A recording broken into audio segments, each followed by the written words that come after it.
Naivas has walked through with Kenyans who've just come off of one of Easter and before that Ramadan. And now, as students gear up for term 2, the longest term of the year, we're looking at about 14 weeks to 16 weeks. We're right there with you as well. So you're going to need quite a lot getting into school, aren't you? So as you prepare your children for the new school term, some of you already have, don't cut corners on their shopping, right? This basket can stretch. Get fully loaded at your Naivas Kiloko near you and make every item count. Kijaze, Kikapu, Kibonge with Naivas. Every day, there are unbeatable discounts. There are low prices, and there's a full range of back-to-school essentials all in one place, under one roof, so you can make this season a breeze, actually make it easier, and turn you into the hero they see you as for walking with them on this educational journey. Do it today. Do it at Naivas. Kijaze, Kikapu, Kibonge. Right. So we'll be having a conversation in a short while about new leadership. And new leadership has taken place in one of your counties after there was an impeachment of the governor. And the chief of staff for the county government of Meru is Dr. Julius Mbijiwe. He's going to join us in a few minutes, and we'll be talking about Meru County under new leadership. We'll look at lessons learned and then what happens later as a blueprint for anybody else who might have ideas. We'll talk about that in a short while when he comes. So we're going to look at a couple of the stories that actually did make the headlines today. Before he does that, the storm that we see around the MPs is still an issue that we need to look at. And we're asking a very simple question: that why is everybody, CT, so angry? Why is everybody so angry? My goodness, I'm spoiled for choices. Life is hard. And every day the citizenry wake up, it is harder. People lose jobs, workplaces closing down, businesses downsizing, some shutting down altogether. It isn't a pretty picture. It's not a pretty picture at all. So, when a problem situation like the one I've described persists, the people have a choice as to the emotions that they would like to embrace: despondency, despair, and sometimes it grows into anger because you feel that the matters around you have overtaken you and there's nothing you can do about it. So you react angrily. You are not able to do so many things. There are people who have patients who are sick. They have a problem. You had a job, you now don't have a job, so which means you don't have money. You can't meet basic needs for your family. The things that you thought you could do with ease, you cannot do. You have every reason to be angry. But even as you find every reason to be angry, if you just sit back and look at it in terms of how this should be addressed, I mean, one would say it's something that would take a conversation, a honest conversation, and you look at the intentionality being put in place in addressing issues that the citizenry are talking about. When you talk about insecurity, what are security operators doing to ensure that? What are those with delegated responsibilities ensuring that these issues the citizenry are raising are actually addressed and that we see the intent to have them sorted out? But when they're being dismissed, the citizens have no option but to be angry to those they have donated the powers to. Well, I mean, for sure. And then one has to ask the question in terms of what happens when our security is concerned. That why do we see that there is such vim and vigor to deal with particular security issues depending on who has been affected? Yes. And you want to ask the question that, are we really safe? What will guarantee that I will be driving down Gong Road one day and somebody's not going to open fire on me or on you? Or that you will walk somewhere and that something will not happen to you. But beyond that, that the security agencies, who, by the way, are tasked with the responsibility of safeguarding citizenry within the boundaries of Kenya, we're talking about that particular security agency, How can we be sure that they will actually do that?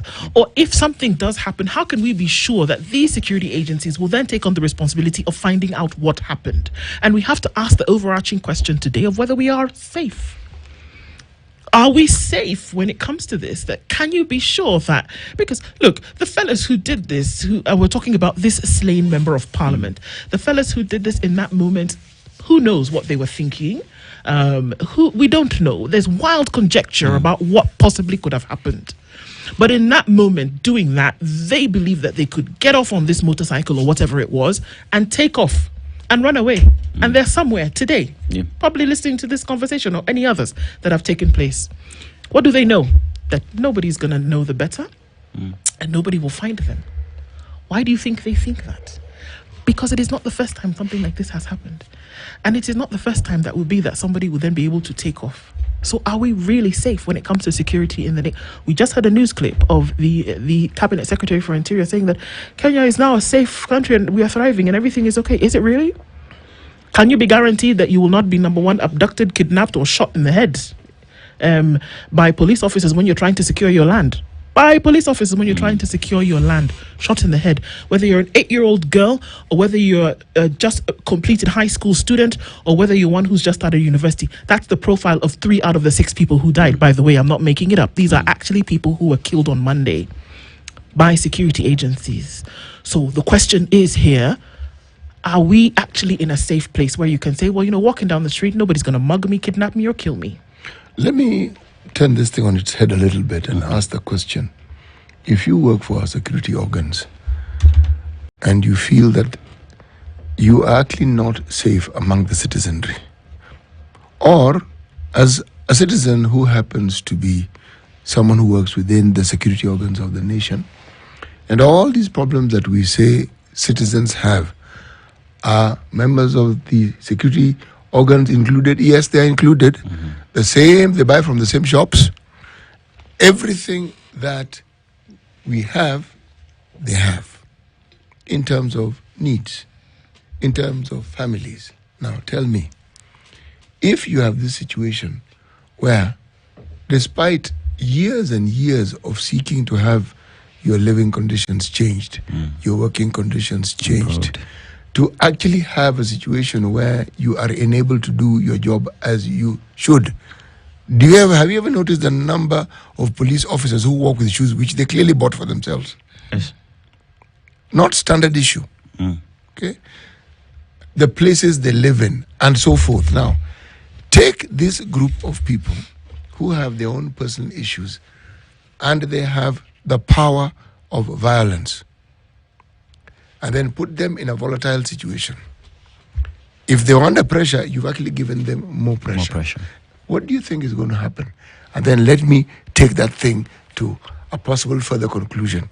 When the citizenry understand that this is what they can expect, how do you think they are going to react going forward when there's a situation where there are policemen in large numbers, armed, and they have citizens who have an issue they want to present?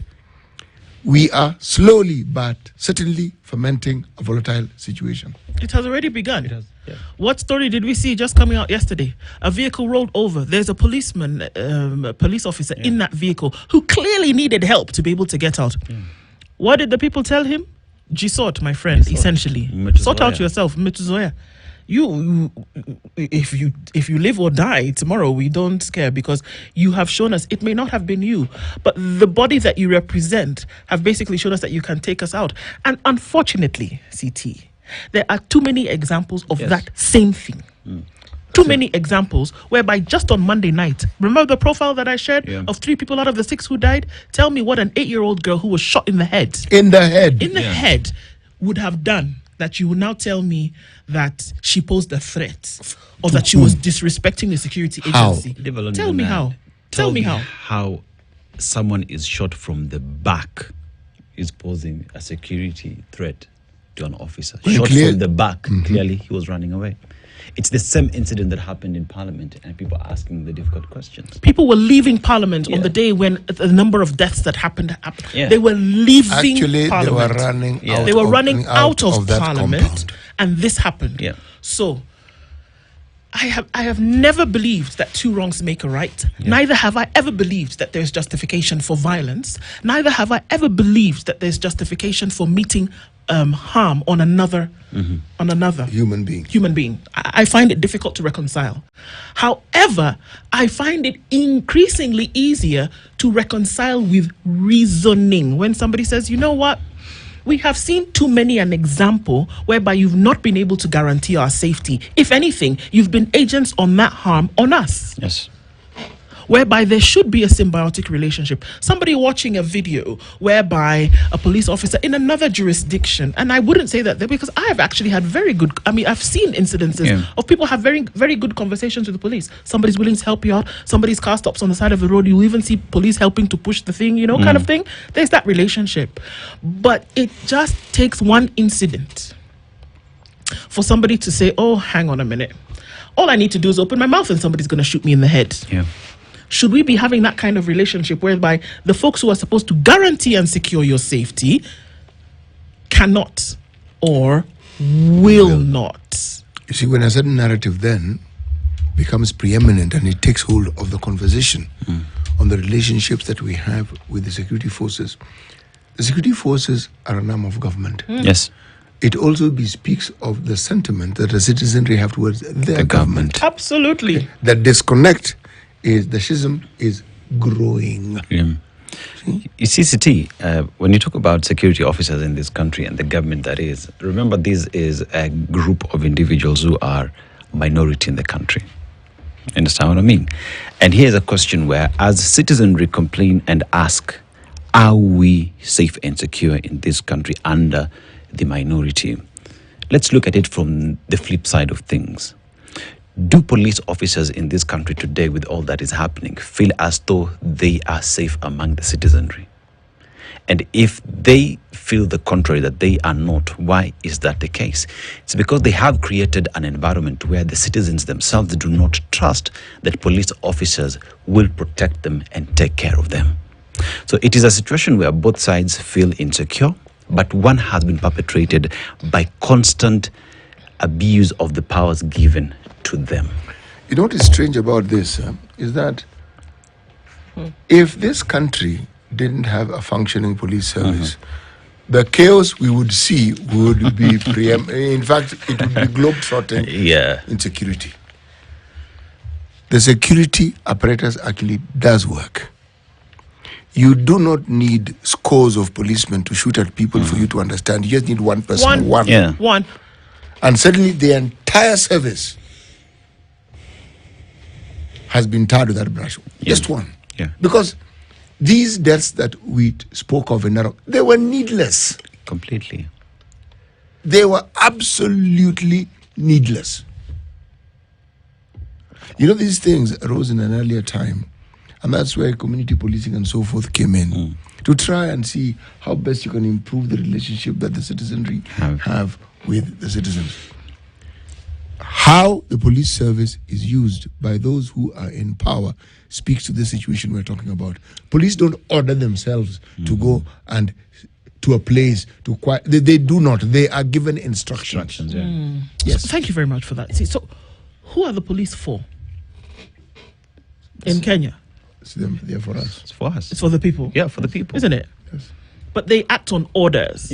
Whether it is an order to do something which would benefit people, or not do something, or to do something which would be to the harm of people. Yes. Isn't it? Yeah. So they act under order, regardless. You won't just have a police officer or folks on the beat doing something because they were bored one Tuesday afternoon. Deployed. Yes. And wherever you see them, they have been deployed to perform a certain service. Now, that's why they're there. In this arena or in this situation of this deployment, do police officers have still a functioning conscience, mind of their own? They do. They do. They can actually say, well, we've been given this order, but in this place we've seen that maybe this wouldn't quite work. We shouldn't do this. That room isn't in plenty. It's not a lot, yeah? No, Usually they will in act. the disciplined forces, you are given instructions, you obey. Follow. Okay. Yes. Now,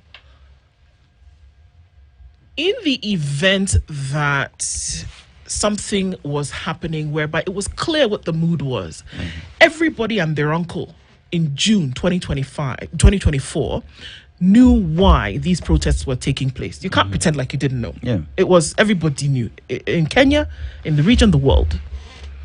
And when these protests were taking place on the street, mind you, not all the killings that happened in Parliament. No. Okay? No. A number of them happened in other places where people were peacefully protesting in the streets. We saw this happen. Under what order would it be that somebody would say, nah, number one, use live ammunition, number two, take them out if you have the opportunity, and then go about your business as usual? Remember the first question I asked? Who are the police for? The people. If the police are for the people, under what order would it then be that somebody would say, take them out, use live ammunition, knowing that you're supposed to be For the people. protecting the people? You know, when you look at the number of policemen whom we've seen on the footage, and look at the number, some of them had batons or tear gas and some interesting looking sticks and so forth. But many also had guns.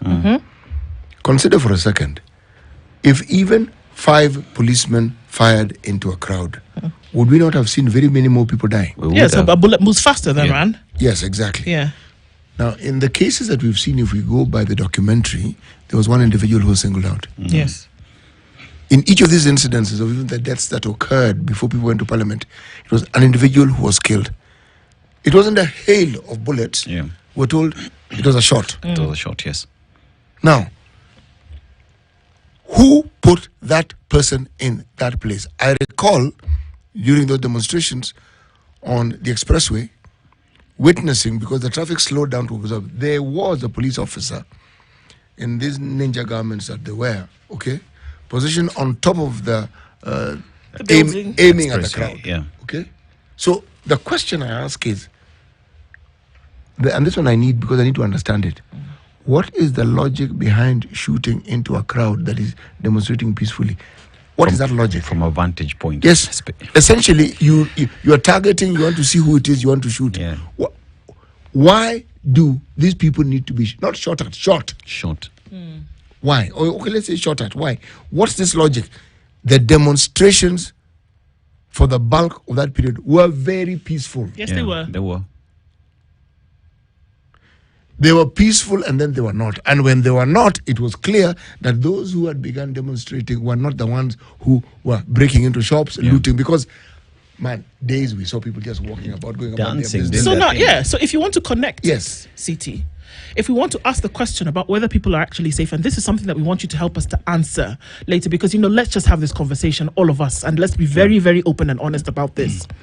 That if you're asking the question about whether you feel safe in the hands of the very agencies that are supposed to make you feel safe, if you feel that you are, we want to hear and see how that actually does open up. Now, in the event, CT, that something were to happen, then many would ask the question, okay, let's say that 1, 2, 3 police officers took shots at Kenyans and people were killed. If truly that this service is for the people, the very first thing you would have done was to ask questions about who shot, under what circumstances did they shoot, and let's sit down and have a conversation. Yes. Remember George Floyd? Yes. After his death, it didn't take 24 hours for there to be an identification of which police officer was the one who was sat on his neck. It didn't take 24 hours for them to find out who he was, where he had been stationed, who his grandmother was, and what was the name of their pet cat when he was growing up. They knew everything in a very short period of time because they wanted to. They realized that here, we cannot play around with this thing, and somebody has to pay. Is it the same Kenyans who saw, look man, we saw the pictures. Is it the same Kenyans for whom we saw blood, guts and brains on the street? That you will now come and tell them that within 24 hours, you've already set up another investigation into what happened to someone who passed away on a Tuesday night, on a Wednesday night, but it's been a year and you've not asked questions about who killed Kenyans on the streets.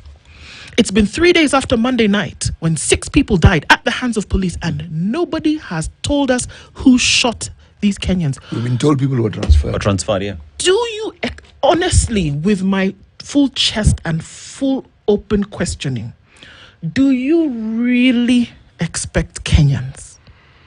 Do you really expect Kenyans to be comfortable with that situation and say, yes, we are safe?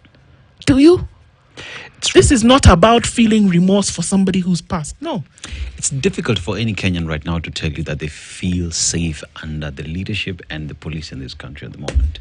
Because it's 365 days, man. There is no response. We only see response from IPOA after that documentary saying apparently we've recorded 60 deaths, 22 have been confirmed, files have been opened. But do we need all these years? Because basic, from my layman understanding of all this, police were deployed. They were deployed with their weapons. We know how many bullets they were given. All those things are recorded down.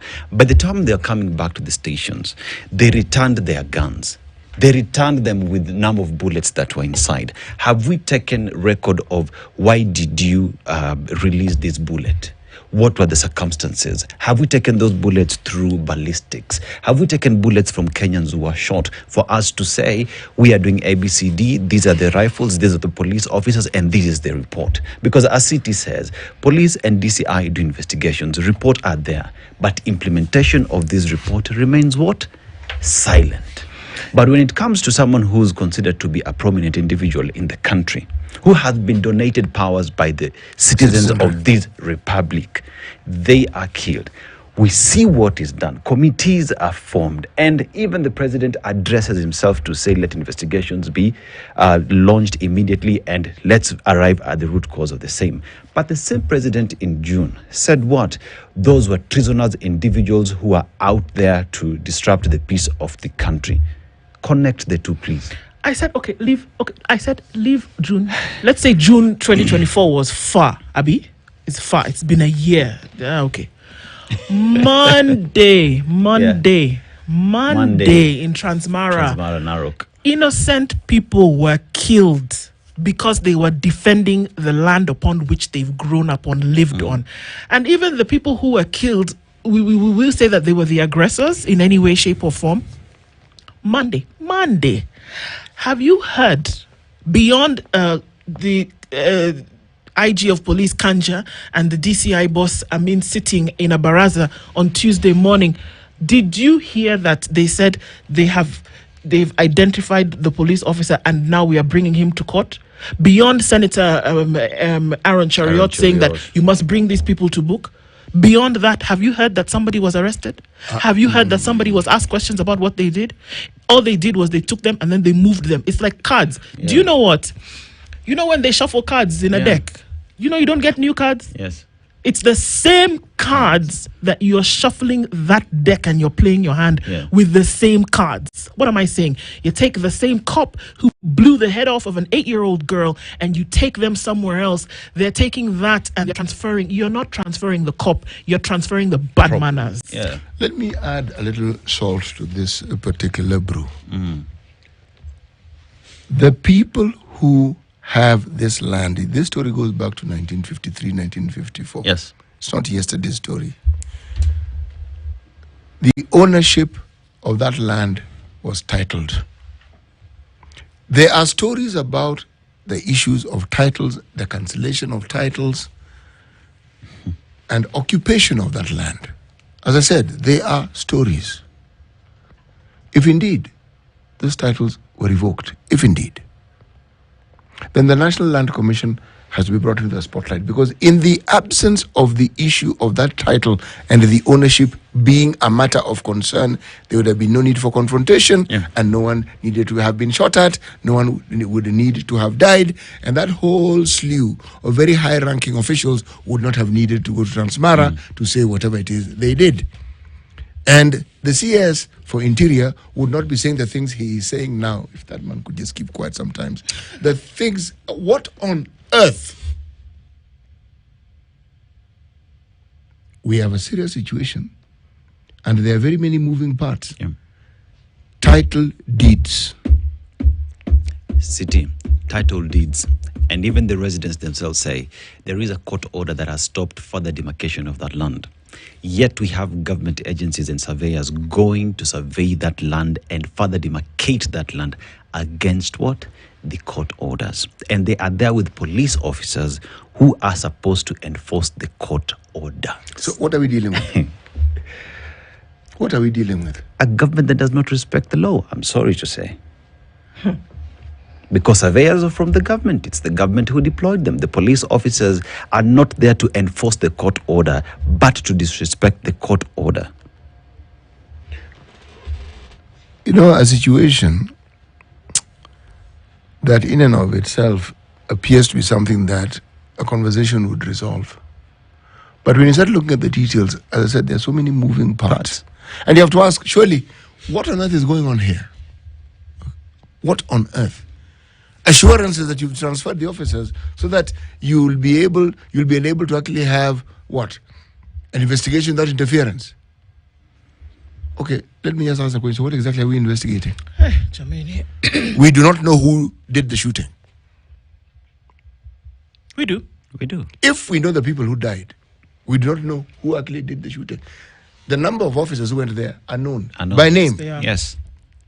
By number. Everything about them is known. These are the people who are sent here. Against CT, we know the rifles and the number of bullets they took. Those things are logged. Yes, they are. And you know who did. yes, so you know the person. There is nothing. This is the beauty of being a layman. You can prescribe anything you want. Yeah. And if you're found to be wrong, you say, you know me, I'm a layman. I don't really I understand. don't understand these it. things. Yeah. I was speaking from my limited knowledge. It is a thorny issue that has to be handled very delicately. Very, very delicately. This isn't the time for some of those things that political individuals like saying. And you even ask, why on earth must they speak? Yeah. I do think that it is time to have a serious conversation, and there needs to be serious awareness about what the situation really is in terms of how Kenyans do feel, number one, about the security agencies placed with the responsibility to take care of them, and amongst them and between them and the political elite. Yes. You may sit here and think that everything is all rainbows and bunnies, but believe me, it is not. And if you don't start having those conversations now, like CT has said, and like you said also, Dennis, if you don't start having those conversations, you'll get to a point whereby nobody's listening to anybody. And by the time people are making those sentiments on social media known, believe them, they're not bored. They are saying what they actually feel. We'll hear from you. Do you think you're safe? Are we safe? Is a question in the hands of those who are supposed to keep you safe. It's 24 minutes to 9 o'clock. This conversation continues after this. This is the Situation Room, the only way to start your day. Kind of, you would get an idea that maybe to point us in some kind of solution-oriented direction. Yeah, and the court recently made a ruling, a decision that during protests that police officers should be in full uniform and should be able to be identified. But let's just go back to what we are signatories to also speak on the same. And this is the UN protocol on police officers while dealing with the protest. And the United Nations Model Protocol for Law Enforcement Officials emphasizes that officers managing peaceful protests must be clearly identifiable to uphold transparency and accountability. We are signatories to UN charters, and this is what they say. One begs to ask the question, during the June 25th protest in this country, we saw police officers not only clad in civilian attire, but they were masked. They were using vehicles that were not marked during the protests, which goes against the protocols and even what is written here. The reason why the court today is making decisions around that, because there is a feeling that the police might be taking advantage of being in civilian uniform to wreak havoc on the citizenry. We do have plainclothes policemen. We've always had them. And if you look at the data gathering apparatus within the police service, they're plainclothes. Yeah. But even then, DCI officers tend to be plainclothed. We have plainclothes officers, that is something that is just a simple fact, and we've had them for as long as possible. But during a protest, the court is saying that during a protest, police officers must be in uniform. You can't have non-uniformed officers during a protest because of this theme that we are seeing. And that it's very easy for somebody to say, well, the person was not in uniform, so we don't know who they are. Okay, why don't we look at the details of what exactly the court is saying? Okay. What they're saying on that subject? Now, the ruling says police must wear official uniforms with visible name tags or identifiable service numbers, refrain from concealing their identities, including obscuring their faces, and avoid using unmarked vehicles or those without number plates during such operations. Now, this ruling was in response to concerns raised by the Law Society of Kenya regarding police conduct during the Finance Bill 2024 protest, where instances of officers in civilian clothes and concealed identities were reported. The court emphasized that visible identification is essential to uphold accountability and public trust in law enforcement. So they are saying that if police are to be deployed in a situation where there's demonstration, Yes. they must all be clothed. In uniform. Right. It won't happen. Because remember, Rex Masai, who was shot, was, and if you look at the footage and the images that we received, he was shot by a uniformed police officer.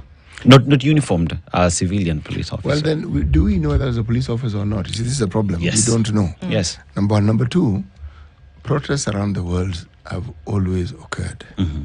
And when you see footage of people protesting, you will find, again, clothed policemen in uniform, intermingling, reacting, Yes. part of whatever it is that is going on. But is that to say that they do not have police officers in civilian clothes? Police officers who are gathering data, many of them will not be in police uniform. Sasa tunasema msiende kwa protest. That's what the court is saying. And I'm trying to tell you that won't happen. Now the court can scream until its face is yellow. You see, it's because in other jurisdictions, fine, you'd find a police officer who's actually in civilian attire, but the vest they're wearing is actually written police. I am trying to tell you this. What we are doing is not something that is of our invention. When you wish to get information from the public and you are in the security services, you don't always announce your presence by being seen in uniform. That is a process. Among the people who are also protesting, there were very many people in our security service also protesting with the Citizenry. Yes, there were. It's part of what they do. Yes, so now we are saying, according to the court, should you choose to involve yourself in any activity that will meet violence upon somebody else, we can then arrest you. Because in that moment, you did not identify yourself as a security agent or officer, and because you were not wearing uniform or name tag. So if you perform those activities and people then identify you as the one who did, we will not hold you then as a police officer who was discharging your duty. We will arrest you. All right. And deal with you like Dennis Ndu or Charles. Did the court quote relevant statutes that support this within our constitution? I don't know if they quoted, No, but I'm it was. asking, it's Dennis who's on the dock now. I'm not. I'm reading reports. Continue, City. I will give you that Just report. keep looking for it. The reason why I'm asking this is because somebody's going to come up and say the requirements of those of us who are in the police service, even according to our constitution, is as follows. I don't know what this follows is, but believe me, there'll be a counter to it to justify what it is that the court is saying they should not do. It is for this reason that people have appeals. And you see what you're saying, CT? It is for this reason that the trust deficit is getting deeper and deeper.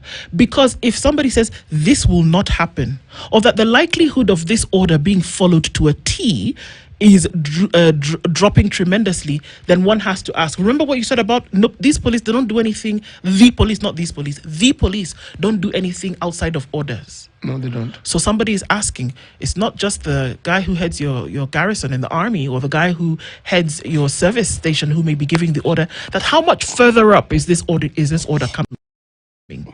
And that's what people want to ask, that even the court would pronounce itself on something, because what we're trying to do is safeguard the citizenry here. Or even if you have a situation where things have gone awry, can you then pinpoint the individual who did this and then let us bring this person to book? So- now, if we say that that is not going to happen, then this ferments this distrust that we're talking about. You see, because people then will say, okay, then who are you really trying to protect? So this is what Justice Mamuye said. The justice ruled that police officers must ensure full compliance with paragraph 10 of the 6th schedule of the National Police Service Act in terms of ensuring that all uniformed police officers or persons acting under direction, control, or in support of the National Police Service shall at all times affix a name tag or an identifiable service number in a clearly visible part of their uniform when engaging with, providing security for, or in any way dealing with any persons who is or planning on assembling, demonstrating, picketing, or petitioning, and they shall not remove or obscure the same. Okay. CT is going to answer that question in a bit, but we're going to take some calls because even in this case, CT, and to an extent, even when the police are identifiable and they have killed people, do you see that anything is being done to them? No, they're being transferred. We'll take your calls this morning. Are we safe? And are you holding on to that question, CT? We'll take the first call this morning from Dennis. He's tuned in from Bungoma. Dennis, good morning. Hello. Yeah, good morning. Hello, Dennis. Good morning. Tell us, are we safe? Yeah, we are safe to my understanding, because when we see this thing going on, like for instance, the state of our nation, police officers are actually working so hard to stabilize the security in our nation, and many police officers are being killed, they are being ambushed by Al-Shabaabs or these gangs, they are being killed just because they want to make our state to be safe. There are these small scenarios whereby police officers engage in killing innocent citizens, but that doesn't mean that all police officers, they are rude. Indeed. They are rude or they are after killing innocent Kenyans. They are just a fraction of police officers who are just. All right. I mean, we got cut off, but I hear what he's saying, that there's just a fraction. It's not everybody who is rogue. Let's take some more calls. Muturi Mambo is tuned in from Meru this morning. Good morning. Hello. Hello, Muturi. Good morning. Tell us what you think. Morning. My thinking is that we need to be realistic, and I hope that we need to get to a level whereby a police officer and civilian, they should not seem like there is competition. And I believe that we need also to recognize that when we put like police officers like as trainers to the community, it become like there is competition. And I hope that we need to a level whereby we realize that the killing, to start with, killing is an illegal thing. It's actually, nobody should advocate want to die. And the only way we can save our country is agree that the democracy is, and the way we carry our democracy, we need to do it with a lot of respect also. Because a police officer is also a human being. All right. Thank you very much for your thoughts, Mambo. Let's hear from some others this morning. David in Malaba, good morning. Hello, David. Good morning. All right, let's hear from Rose. Rose is in Nakuru this morning. Rose, good morning. Good morning, Spices. How are you? Very well, Rose. If you could turn down the volume on your radio, then we can hear you a little bit better. All right, go ahead. Tell us what your thoughts on whether we are safe. Yes, we are safe. Yes, go ahead, yes, Rose. We are safe. We are safe. We are safe, because that is the question you have asked. Yes, we are safe. And one of the things that we really need to look at is to look at the police force as a big organization which is divided in many parts of the country. And we must appreciate that not all our officers are rogue officers. We have so many who are good. We have so many who are disciplined. We have so many who are very human. And we also need to know that the police officers are human beings. They need not to be confronted. When we confront them, they have a right also to take care of their lives. But when there is a mistake that has been done, like in the Narok incident, we pray that the people that are concerned should look into that matter. But we cannot condemn the whole police service. Thank you very much for your thoughts on that, Rose. Asante Sana. Yes. Let's hear from some others this morning. We are hearing from Victor, who is in Machakos. Victor, good morning. Good morning. Yes. Tell us your thoughts on this, Victor. Personally, I think that we are very safe. The police work is very tough work. It involves a lot of mental and physical strain. And what needs to be done, they just need to single out the rogue officers and just protect the rest of the officers. Because I've been in the Maasai environment and I know how hostile it can get. And probably sometimes they get triggered and use excessive force. But that doesn't mean that that the police force is a bad force altogether. So they just need to single out the small incidences, but actually congratulate the police officers for the good work that they do each and every day. Asante Sana. Good to hear from you, Victor. Thank you very much. Let's hear from Francis, who is in Mombasa this morning. Francis, good morning. Good morning. Yes, tell us your thoughts on this, Francis. Kwanza nawashukuru kwa hii mada ya leo. Asante. Mimi nina swali ambalo nataka kuwauliza pale studio. Mbona askari wakati wanafanya kazi zao ikionekana kwamba askari ameumizwa huwa iongelewi kwamba askari ameumizwa, lakini civilian ikipatikana shida upande wa civilian, that's when tunakuja in na kuanza kusema askari amefanya 1 2 3. That's one. Number 2, nilikuwa nataka kuimake clear to the civilian kama to the state kwamba askari pia ni binadamu. Wewe ukija nipiga kofi, what do you expect from me? You expect me to react, ndio? So it's either I'll condole myself, ndajizuia ku react, of which some human beings hawawezi jizuia. Si kweli? So it's the civilians to know their limits on what they are doing. Na pia police wajue limits zao. That's all I can say. Thank you. Thank you so much, Francis, for your thoughts this morning. Let's take a few more calls. Calling in this morning from Kitengela is Stewart. Good morning. Hello. Yes, Stewart, your thoughts on this, please. Oh, good morning. Good morning, madam. Good morning, sir. I greet everyone in the studio. I like your show very much. Asante Sana.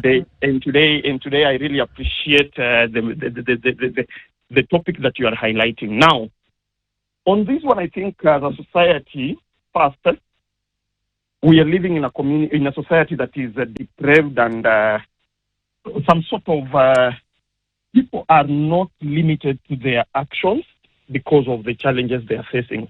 For instance, the police. Look at the conditions that they live in.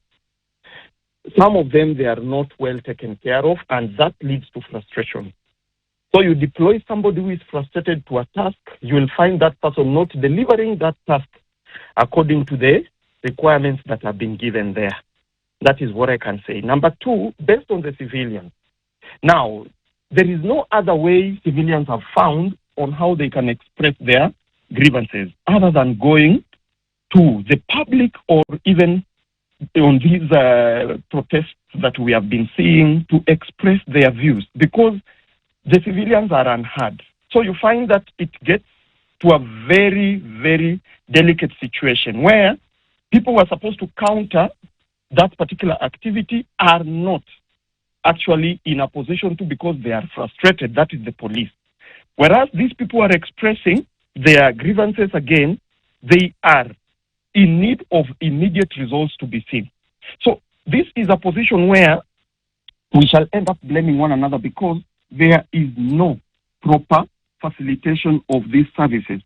Now, my point here is, are the police right or wrong? To me, they are wrong because having served in the police some years back, there is a limit of how you can attack somebody and you can assess, is this person a threat to me?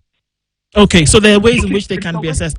I want to be able to take some other calls from folks, but we've definitely been able to hear your point. Let me say, really quickly. The shooting that is happening with the police, I am really, really objecting to it because this person you're shooting is unarmed. There is a better way you can immobilize this person than shooting him because shooting someone may lead to death.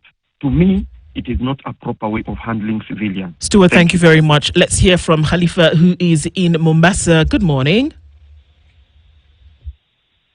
Hello, can you hear me? Yes, we can hear you, Khalifa. What are your thoughts on this? Thank you very much. I'm just wondering. You see, there is this saying here in Kenya that corruptions fight back. Now, 90% of people who give their thoughts, they are leaning toward the police, and I can't understand this pattern how it's keeping repeating like this. However, it is important to hold everybody responsible for their deeds. We are living in a country where the rule of law and the constitution must be followed to the tilt. For those who say the police force are very tiny, so don't blame.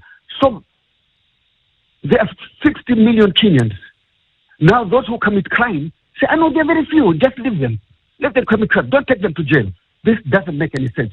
Everybody must be responsible.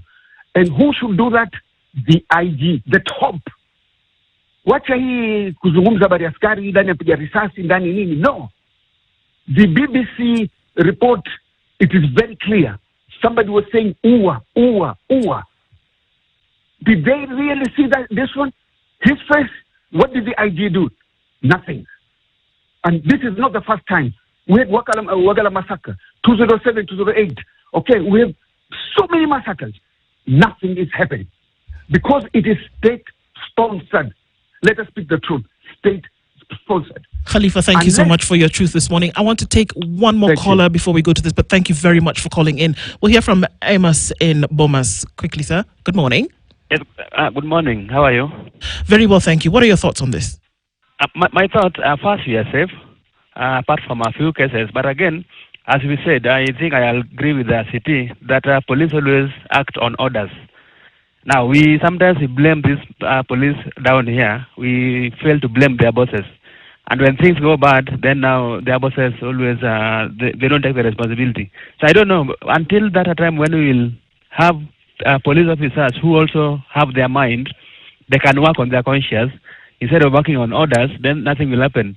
Because like now, you will be told, shoot to kill. You don't ask, why am I shooting? You just shoot to kill. And then at the end of the day, what have you achieved? Thank you very much for your thoughts on that, Amos. Working on orders. Yes. Working on orders maybe not sometimes be the best. Thank you for that. And we can see so many more. And this is very clear that this conversation must happen. And it's time for us to actually open up that conversation and have it. For all of you who called in this morning, for those who contributed to this conversation, it is very clear that we need to have one like this on a broader scale. And we'll do just that.